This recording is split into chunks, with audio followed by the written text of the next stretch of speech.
Welcome, everybody, to the Sketchbook Saga. We are now 4 weeks in, and that now marks one full month.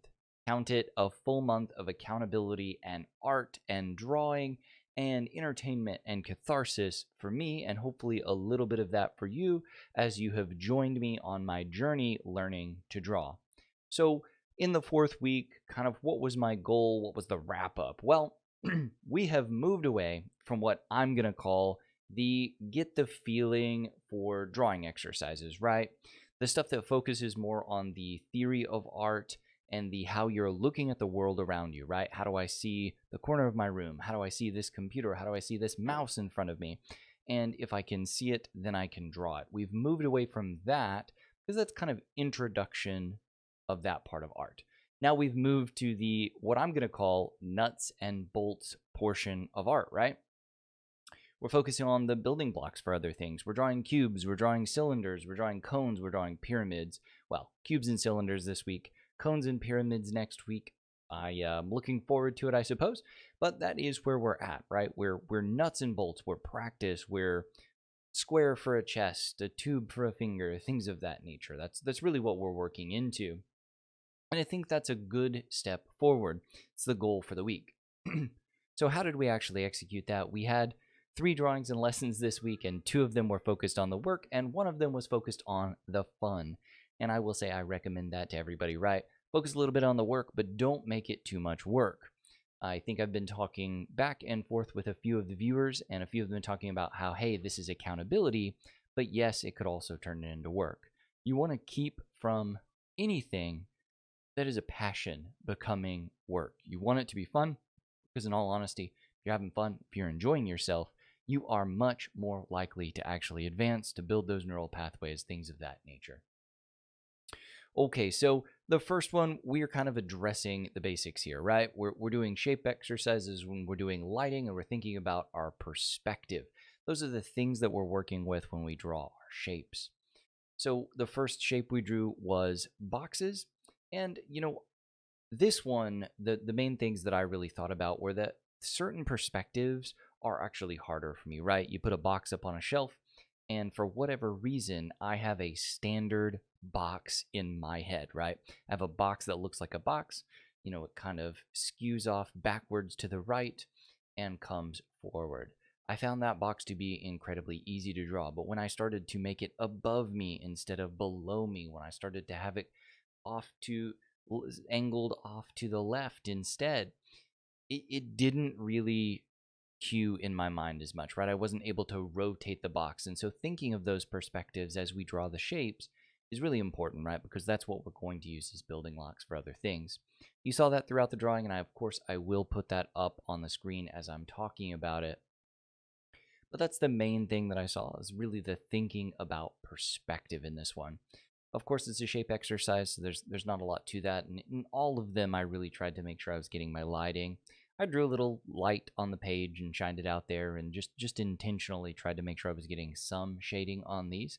I always try to make sure I'm doing different types of shading or trying something different, just getting a feel for something. Really, again, it's about drawing the box.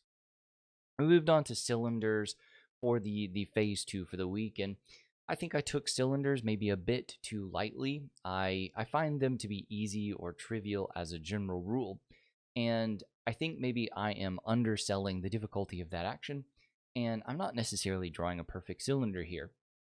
So I drew them, I got them all out there, and I was thinking to myself, oh, this is super easy, right? Just knock out a circle, draw some lines in between it, we're good to go.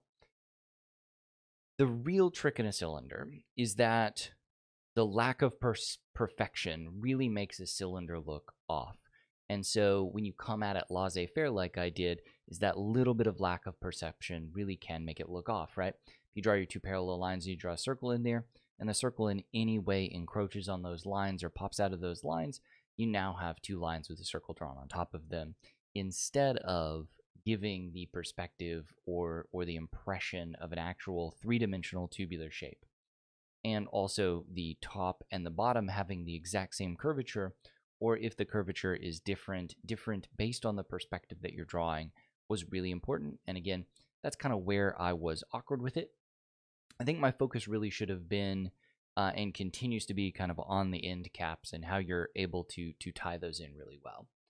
The last exercise, and this is the one that I did for fun, this one was trees. Now, this is a cylinder exercise technically. I did not apply my cylinder work towards the trees, but I absolutely could have. I could have diagrammed them out, and I probably should have done that. I probably should have spent more time diagramming out kind of putting the cylinders on my trees and how it would interact. But instead, I challenged myself in a different way, and I drew more trees instead of focusing on one. I don't really have any regrets there. I did enjoy it, but I do think that there's a balance between challenging yourself and overdoing something. And I may have bit off a little bit more than I can chew by setting myself both a timeline and putting 3 objects in instead of 1. Either way, it was fun. And like I said, one of my main goals is to have fun, and one of your main goals should be as well. The main takeaway from this week, and the final thing that I'm going to leave you with, is repetition. Now that we're on to the shapes, now that we're on to the cylinders or the squares or the cubes, that repetition has a good benefit, right?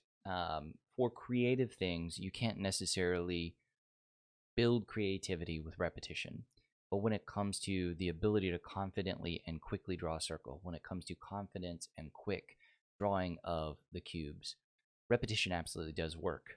There's something called neuroplasticity, neuroplasticity, and basically that's just the more you repeat something, the more your brain adapts to it, and you basically build these pathways in your mind, and so you can execute that again quicker, easier, without having to think about it.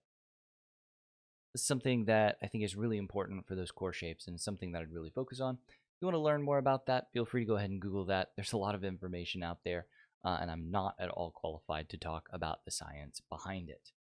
Either way, this has been a really fun week for me. Like I said, a full month in, I feel like I'm still going strong.